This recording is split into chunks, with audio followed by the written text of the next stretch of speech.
How's it going, guys? It's Blind Tobes back again, video 2. I'm here to stay. So today we will be talking about the question that I get asked the most, and fair enough, I do get asked it a lot. How did I go blind? What happened? But before we get into that, and I'm sure it's a very intriguing topic for all of you, I need to ask you for a favour. Please do hit that subscribe button, like, share, comment, all the YouTube stuff. It really does mean the world to me. I also just want to say a quick thank you for the support on the last video. It was my first video up. I didn't expect it to do well at all, and you guys made it feel like it was a really good video, so thank you very much. So the first thing to talk about when talking about my sight loss journey is, why did I even go and get checked out in the first place? What happened? At a very young age, the age of 2, little toddler Tobes, I was doing some silly things, and my mum thought, something's not right here. So for example, I kept walking into a singular branch of a Christmas tree over and over again. I guess at that young age we don't necessarily learn that what we're doing has consequences, so we'll keep doing things over and over again. As well as constantly bonking my head off of a Christmas tree branch. When people came in the room, I didn't look at them or acknowledge them, and my mum thought, again, maybe there's something wrong, let's see what's happening. I ended up in Great Ormond Street Hospital after being referred by my GP. And Great Ormond Street deals with lots of different conditions, whether it's blindness or chronic illnesses, lots and lots of different things for kids. The doctors run their tests. I don't know what tests they did. Obviously, I was very young. I don't recall this at all. It's all from what my parents have told me. And eventually, after doing all of the tests, they did confirm that I have a condition called retinitis pigmentosa. For ease on my vocal cords and probably your ears, I will be calling retinitis pigmentosa RP from now on, as it is a bit of a mouthful. So the doctors come and tell my parents, I'm very sorry, your son's going blind. There is a big possibility that he will lose his vision very early on. Obviously, my parents were extremely upset. All the aspirations they had for their little boy were gone. My parents obviously had never interacted with blind people before, so they didn't realise that we could be happy, we could live fun lives, be fulfilled.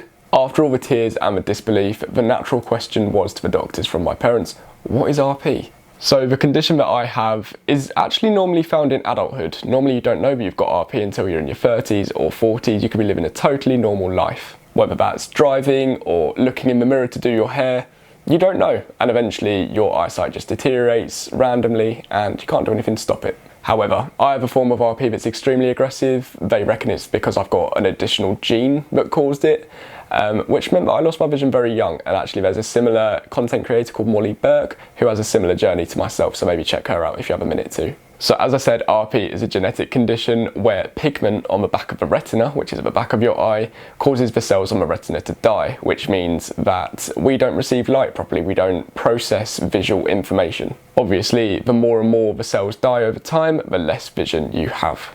So the deterioration can happen in lots of different ways. However, the most common way is tunnel vision, which is where the peripheral vision, so the sight around the side of your eyes, not the central vision, gets narrower and narrower over time. Having RP also means that I see absolutely nothing in the dark. So if it's any darker really than dusk or just when the sun's setting, I will not see anything at all. Just a quick side note, when I say tunnel vision, it's not like looking out of a tunnel where the edges are all black. Those edges just simply do not exist. Now, this is really, really hard to comprehend, and even I can't comprehend it, so I can only really describe it to you in words. Imagine what you see out your kneecap. Do you see black? No, you see nothing. And that's exactly what people with RP experience around the peripherals of their vision. I'll speak more about what I can see towards the end of the video, so stay tuned for that. My parents were really open with me about losing my vision. I knew from a very young age that I was different and that I was losing my sight, but I didn't necessarily know what the consequences or repercussions of that were. I was never an angry kid, and actually the vision that I did have made me pretty normal. I could play football, I could look at myself in the mirror while I was doing my hair, if I ever did my hair. I could colour, I could see colour, you know, I could do the normal kid things. Obviously I was still visually impaired, so I struggled with things like facial expressions and reading small print, or even things like gesturing struggled with. Growing up knowing you're losing your sight, for me, I wasn't angry or sad or anything really. I just carried on with life as usual because life was pretty normal. I knew I was slightly different, but it didn't affect me too much. Thankfully as well, I got really good support from my school, so I was able to access mainstream education, make friends who weren't visually impaired or blind, and that kind of made me feel like I was a normal part of society. However, the trouble starts when I get into secondary school. So through my early years, my eyesight deteriorated really slowly. I didn't notice it much at all for many, many years. I'd go to Moorfields, which is the eye hospital in London, and we do tests every year and never really noticed that much of a difference. However, when I reached secondary school, that was when my vision started to deteriorate a lot quicker. Obviously, you go through a lot of changes when you hit puberty, and for me that's no difference. And this turned me into a very angry, frustrated kid. Losing my vision quicker meant I couldn't do things like play football with my mates or join in when they were playing on the Xbox. I couldn't play FIFA in the same way that they did.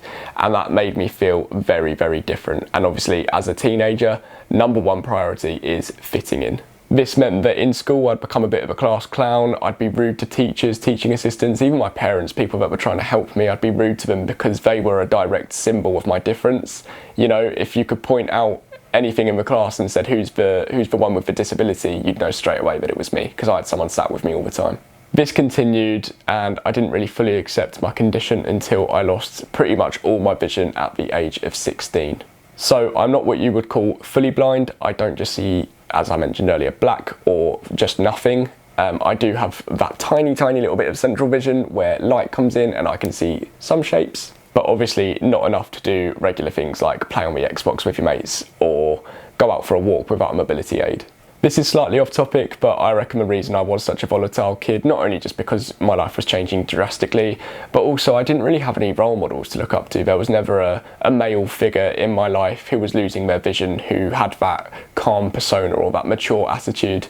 And really that's why I'm trying to do this now. If there's anyone losing their vision from a young age, or even anyone who's older than me who just wants some guidance or someone to look up to, hopefully I'm that person. So now for the last part of the video, I would like to talk about what I actually see, and people are really intrigued by this, and I'd like to caveat that by saying it's very difficult to explain what I see. If I asked you to put what you see into words, I reckon you'd find it quite difficult, so bear with me.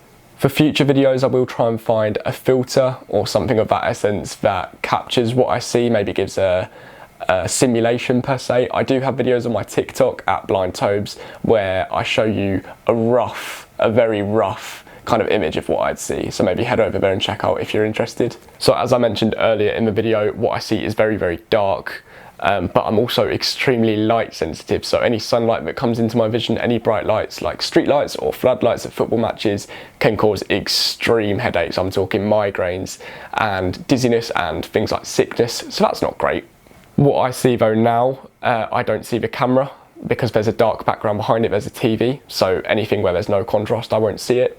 There's a window directly behind the camera and I can kind of see that there's some light coming in, but I can't necessarily tell the size of a window from just looking at it. I'd have to feel it. Another good way of explaining what I see, if I was to look at my top, which is black, I know all my clothes by feel, that's maybe another video for another day, but if I put my hand against it, I'd probably be able to tell that there's some kind of difference in the t-shirt. It's not just the black t-shirt, but I wouldn't be able to tell that it's a hand. Obviously I know it's a hand because it's my hand. However, if I put my hand against my arm and tried to look at that, I would have no clue that the contrast has changed. So hopefully that gives some guide as to how my vision works. I can also only see a tiny bit at a time. So if I was to hold up my finger and kind of try and look at it, which I can't see at the minute because the background's not great, but I would only be able to see probably about half a fingernail at a time. And I've got small fingernails because I'm a habitual chewer, but that's by the by. I'll go into what I see more in later videos. This video was more about how I lost my vision and what that was like growing up, but hopefully I've given a rough idea maybe of what I see. If you've made it this far in the video, thank you so much for watching. I'm sure you're sick of my voice by now, but if you're not, please do hit that subscribe button. As I said, like, comment, share, all the YouTube stuff. You know I appreciate you. And take care of yourselves, and I'll see you in the next one.